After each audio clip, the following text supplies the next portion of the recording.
ますちょっと手伝ってくれませんか。はい、友人を呼びます。何人来ますか。3人招待しました。本当に助かります。新しい友達紹介します。本当に嬉しい。手伝ってくれて助かる。困った時友達を助ける。お世話になってありがとう。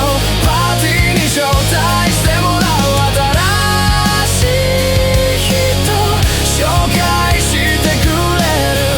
だから一緒に笑う。お母さんはお元気ですか。はい、元気です。いつもお世話になっています。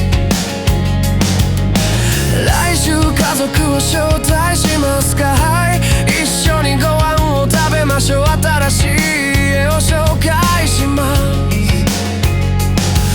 新しい友達紹介します。